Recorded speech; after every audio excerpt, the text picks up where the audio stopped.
السلام علیکم ملګرو، جنید خان یم. امیزون حوالې سره تاسو سره ما ویلو کورس په شروع کوم، خو داسې یو جست نارمل ویډیو ستاسو دپاره جوړوم. دا ما اډر کړی امیزون باندې، ما هغه اډر نن ریسیو شو.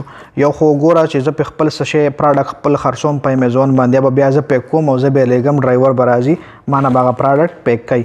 او دا ما اډر کړی و. اصل کې دا هم یو کله هم امیزون باندې څوک کار شروع کوي نو هغوی له پکار چې پهله خپل هم امیزون نه څه اډر کړي، نو کم از کم په هغه پروسس باندې پوه شي چې څو ورځو کې دا دغه رارسي پراډکټ مال رارسي، اډر څنګه کیږي څنګه نه کیږي، اډر نه پس تاله څه آپشن درکوي د ریټرن حوالې سره.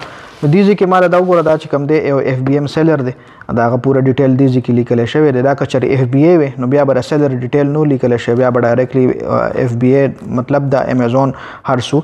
دې ځای کې اوس د سیلر ډیټیل لیکلی شوی نو مطلب دا اف بی ای دی، او ښکته ورسره زما ایډرس دی او بره د هغه ایډرس دی څوک چې خرڅوي. نو اوس دا پراډکټ زه کولاوم، دې انباکسینګ به هم وکړو. او د ویډیو مقصد مې صرف دا و چې لکه په سین باندې سړی ځان پوهېږي که نه چې امیزون کار څنګه کوي، څنګه پراډکټ ډیلیور کیږي کسټمر ته بیا څنګه. اوس لکه دا پراډکټ که زما خوښ نه شو نو ما له آپشن شته دی، مطلب زه دا ریټرن کولی هم شم که زما خوښ نه شو. ما له د کمنټ که زما خوښ شو زه هغه له پازیټیو ریمارکس هم ورکولی شم، زه هغه له ښه کمنټ هم ښه ریویو هم ورکولی شم، سټارز هم ورکولی شم.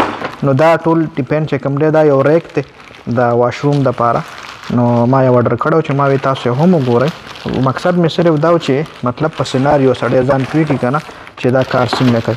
دې کې دننه کیدای شي ریسیپټ هم وي د دې، خو زه دا زه اوس کولاوم ستاسو په وړاندې. او د ما یو بل اډر راغلی وروستو به هغه زه پیک کوم، نو د هغې نه هم بیا زه ویډیو جوړوم چې کله ستاسو امیزون اډر راشي اف بی ایم تاسو به هغه پیکینګ څنګه کوئ. دا اوس دا وګوره ما کولاو کړو چونکې دا به سیده شاپر و. صحیح شو جي. دې کې نور څه نشته چونکې دې یو رسید هم راځي، خو کیدای شي هغه دې سره دې ځای کې د دې ملګري دا کم چې کوم دی دې سره یې پیک کړي وي، کیدای شي دې ځای کې هم پوسیبل ده. د دې به یو خپل رسید ته هم ایله لیږي، مطلب رسید سره پوره ډیټیل یې رسید کې انوایس چې ورله ویلی شي، انوایس کې پوره ښه دې کې نشته دی. انډرسنګ سټوریج ریک ښه ده پې دا لیکلی. اوکې جي.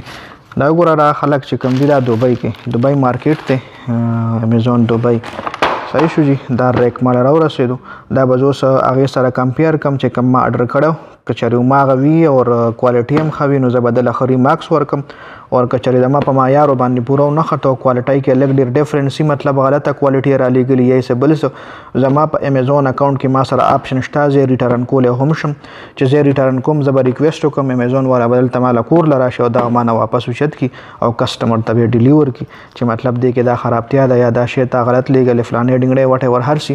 خو د ما خیال هماغه دی چې کوم ما اډر کړی دا دغه دپاره باتروم کې یا کچن کې تاسو د خپل چې کوم خیر په دې خبره نه کوو، خو صرف دا جي وګورئ، صرف دا مې درله ښول چې دا څنګه ډیلیور کېږي. او وروستو د ما یو اډر راغلی هغې نه به هم ویډیو جوړوم، به هم درله ښیم چې به زه څنګه ډیلیور کوم. دا رسید چې کوم دی دا پرنټ آوټ وغیره هر څه چې کوم دي دا به درله بیا وروستو بله ویډیو کې وښیم. تھینک یو سو مچ. والسلام.